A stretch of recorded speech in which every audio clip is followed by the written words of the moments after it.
Guys, আসসালামু আলাইকুম। Welcome to my another video. আজকে হলো আমি আমার ক্যামেরা আসছি, আমার লক্ষ্যমে আসছি। এখন আমি ট্রেন বকটা শুরু করি। আজকে হলো মিনি ব্লগ। আজকে আমরা হলো খাবার খাবো, হলো কেক আর কোল্ড ড্রিঙ্কস।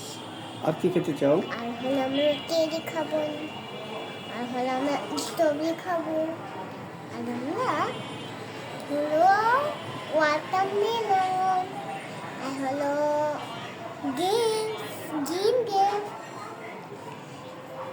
চলুন আমরা বলতে শুরু করি। আজকে হলো আমরা ঈদ ভোগ হইতে যাচ্ছি।